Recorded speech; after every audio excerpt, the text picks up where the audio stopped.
has now put forth a statement. Remember, he's also the founder of SpaceX, Tesla, apart from owning the social media site Twitter, which is now X, and he's made an important point about India. At some point, he says, there needs to be a revision of the United Nations bodies. खबर भी हो सकती है और Bloomberg ये खबर दे रहा है कि इंडिया की स्टॉक मार्केट अब दुनिया की 4th लार्जेस्ट स्टॉक मार्केट बन गई है और हांगकांग को बीट कर दिया है। हांगकांग की स्टॉक मार्केट को बीट कर दिया है। मस्क ने भारत का खुलकर सपोर्ट किया है और कहा भारत को स्थायी सदस्यता ना देना हास्यास्पद है। दुनिया के रिचेस्ट बिलियनर ने इंडिया को पिच किया है for the United Nation security council permanent seat और वो रिचेस्ट बिलियनर हैं एलोन मस्क। जिस तरीके से आपने खुद देखा होगा कि India is rising, no question about it. उनकी फॉरेन पॉलिसी आप देख लें, this is the beginning of a new era.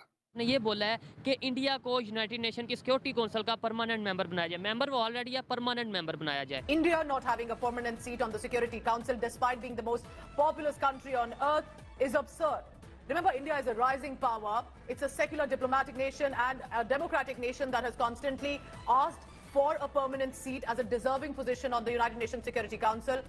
ना सिर्फ एलोन मस्क ने अब बात की है, इससे पहले इंडिया के वजीर आजम नरेंद्र मोदी साहब कई जगहों पर इस पे खुल के उन्होंने बात की और इंडिया के external affairs minister doctor Jaishankar ने ये कहा था कि ये जो यूनाइटेड नेशंस है इसको रिफॉर्म्स की जरूरत है और ये ऐसे ही है कि एक बस है जिसमें पैसेंजर्स बैठे हुए और कोई नया आता है तो उसको बैठने की जगह नहीं दी जाती। ये चाहूँगा कि हमें चाहिए कि हमें कंपैरिजन से बेहतर है कि पहले हम अपने आप को बेहतर करें, अपने नीयत को सही करें ताकि हम लोग आगे की तरफ चढ़ सकें। अल्लाह भी कहता है कि पहले अपनी नीयत साफ रखो, फिर मैं तुम्हारी मदद भी करूँगा।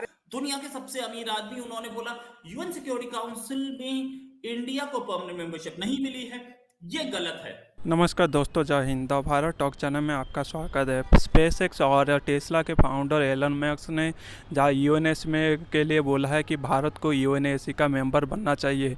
इसके वजह से प्रधानमंत्री मोदी जी बहुत बार बात कर चुके हैं कि भारत को यूएनएसी का मेंबर बनना चाहिए। इसके ऊपर Jaishankar, doctor Jaishankar foreign minister India के हैं, वो भी बहुत बार यूएन में बात कर चुके हैं भारत को मेंबर बनना चाहिए। लेकिन चीन इसके आड़े में आता है, भारत को मेंबर होने में दिक्कत। इसके ऊपर एलन मस्क ने दावा कर दिया है कि भारत को कैसे भी करके यूएनएसी का मेंबर बन जाना चाहिए क्योंकि 4th इकोनॉमी बन गया है भारत और हांगकांग को पीछे शेयर मार्केट में पीछे छोड़ दिया है। और इसके ऊपर एलन मस्क का भी भारत में बिजनेस आ रहा है, मैन्युफैक्चरिंग कंपनी ओपन कर रहा है टेस्ला का। एलन मस्क चाहता है कि भारत कैसे भी करके वीटो पावर आ जाए। और इसके ऊपर आपका क्या राय है कमेंट सेक्शन में ज़रूर बताएं और इस वीडियो को ज़रूर वॉच करें। चलो चलते हैं वीडियो पे। वीडियो को लाइक नहीं किए तो पहले लाइक कर दीजिए। एलोन मस्क ने इंडिया को पिच किया है for the United Nations security council permanent seat और ये बात उन्होंने लिखी है ट्विटर यानी कि एक्स के अपने अकाउंट पर। एलोन मस्क का ये कहना कितना अहम है ये बात याद रखिए। एलोन मस्क दुनिया का एक बड़ा सबसे ज्यादा इन्फ्लुएंशियल बंदा समझा जाता है जो सियासत पर भी बहुत बात करते हुए नजर आते हैं और उन्होंने अब ये लिखा है कि इंडिया को यूनाइटेड नेशंस की सिक्योरिटी काउंसिल की परमानेंट सीट ना देना एब्सर्ड है। और उन्होंने कहा कि जो कंट्रीज हैं वो ये नहीं चाहते कि जो अपनी ताकत उनके पास है वो दूसरों तक उसको ट्रांसफर करें या शिफ्ट करें, उनको ये पसंद नहीं है। ये एक बड़ा अहम टॉपिक इसलिए है कि सिर्फ एलोन मस्क नहीं बल्कि इससे पहले इसके ऊपर काफी लोग बात कर चुके हैं और ना सिर्फ एलोन मस्क ने अब बात की है, इससे पहले इंडिया के वजीर आजम नरेंद्र मोदी साहब कई जगहों पर इस पे खुल के उन्होंने बात की और इंडिया के external affairs minister doctor Jaishankar ने ये कहा था कि ये जो यूनाइटेड नेशंस है इसको रिफॉर्म्स की जरूरत है और ये ऐसे ही है कि एक बस है जिसमें पैसेंजर्स बैठे हुए और कोई नया आता है तो उसको बैठने की जगह नहीं दी जाती। तो हम आपके सामने ये रखेंगे कि एलोन मस्क ने इसके ऊपर जो ट्वीट किया है उसके अंदर क्या कहा है, क्योंकि nasdaq.com पर मैंने ये खबर पढ़ी, इससे लेकर इंटरनेशनल मीडिया और इंडियन मीडिया इसको रिपोर्ट कर रहा है। पहले मैं आपके सामने रखती हूँ कि एलोन मस्क साहब लिख क्या रहे हैं। जनवरी 21, 2024 ये डेट उनकी आ रही है और इसमें वो लिखते हैं at some point there needs to be a revision of the UN bodies. Problem is that those with excess power don't want to give it up. India not having a permanent seat on the Security Council despite being the most populous country on earth is absurd. और साथ में वो लिखते हैं Africa collectively should also have a permanent seat too. यानी उन्होंने ना सिर्फ इंडिया को सपोर्ट किया है बल्कि अफ्रीका को भी सपोर्ट किया है परमानेंट सीट के लिए यूनाइटेड नेशन सिक्योरिटी काउंसिल की।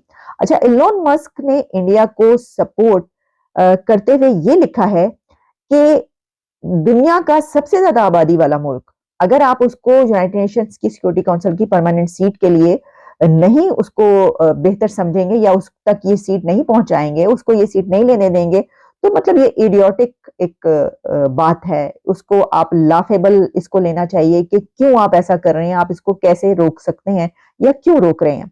अब ये जो बात है, जो सेक्रेटरी जनरल हैं यूनाइटेड नेशंस के, उन्होंने एंटोनियो गुतेरेस ने भी ये वाली बात की है।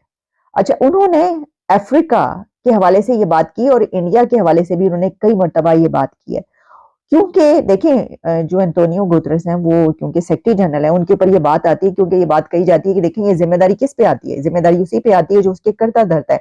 तो उनसे ये सवाल किया जाता है कि ऐसा क्यों है।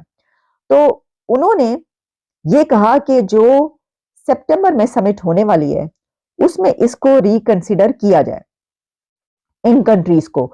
तो ये मैं आपको बता दूं कि सितंबर में जो यूनाइटेड नेशंस की समिट होने जा रही है उसके अंदर ये मामला खुल के डिस्कस होगा। उसके अंदर इंडिया एड़ी चोटी का जोर लगा देगा कि यूनाइटेड नेशंस की सिक्योरिटी काउंसिल की परमानेंट सीट उसको मिले।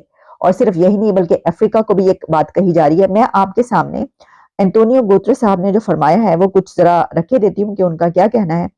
उन्होंने ये कहा है, how can we accept that Africa still lacks a single permanent member in the security council.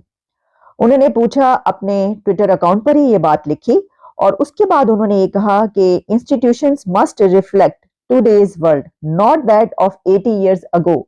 ये जो यूनाइटेड नेशंस में रिफॉर्म्स की बात की जाती है तो जो उसके सेक्रेटरी जनरल हैं वो भी ये बात करते हुए नजर आ रहे हैं कि ये जो है जनाब अब 80-90 साल पहले वाला जो वो छोड़ दीजिए, इसको इस तरीके से ले। बड़ी इंटरेस्टिंग खबर है कि एलोन मस्क जो है जो कि इस वक्त ट्विटर के भी ओनर हैं और सीईओ हैं टेस्ला के, उन्होंने कहा है कि इंडिया जो है वो परमानेंट मेंबर क्यों नहीं है यूनाइटेड नेशन सिक्योरिटी काउंसिल का, जिसका काम दुनिया में अमन कायम करना है और इंटरनेशनल सिक्योरिटी है।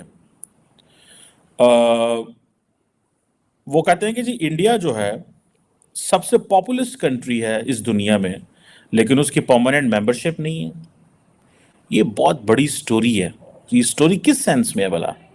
ये स्टोरी इस सेंस में है कि प्राइवेट सेक्टर में अगर कोई बंदा इतना ताकतवर है कि वो इन्फ्लुएंस कर सकता है हुकूमतों को और इन्फ्लुएंस कर सकता है इंस्टीट्यूशंस को, इन्फ्लुएंस कर सकता है पावरफुल इंडिविजुअल्स को, और वो ये बात कर रहा है।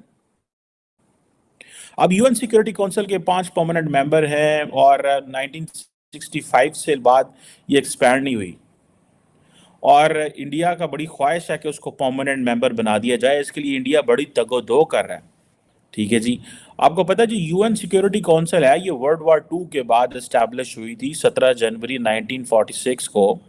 जारी बात है जिसका मतलब इंटरनेशनल सिक्योरिटी के मामला थे, लेकिन कुछ ऐसे ग्लोबल इवेंट्स हुए हैं, ऐसे लग रहा है कि जैसे UN general assembly and UN security council completely irrelevant है और वो एक मुहावरा हम बोलते हैं जिसकी लाठी उसकी भैंस जो है वो चल रहा है इस वक्त दुनिया में। अब जो ये जो जिसे कहते हैं ना, इंडिया लॉबिंग कर रहा है बहुत ज़्यादा कि हम कैसे परमानेंट मेंबर बने यूएन सिक्योरिटी काउंसिल का कॉन्टीन्यूसली। अगले दिन, थोड़े दिन पहले आपको पता है मैंने एक डिस्कशन की थी कि ORF ऑब्जर्वर रिसर्च फाउंडेशन के जो हैं समीर साहब, आई थिंक उनका नाम है, he was in the UN along with the permanent member of the India in the UN, madam के साथ वो मिलके, तो they were talking about how to reform the UN और उन्होंने कुछ बाकी लोगों को भी साथ लिया हुआ था।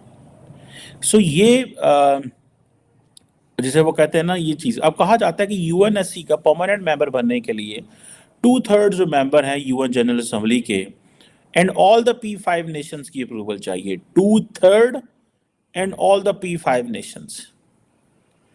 मेरा ख्याल है इंडिया 2/3 मेंबरशिप तो सपोर्ट तो यूएन जनरल असेंबली की ले जाएगा, लेकिन P5 में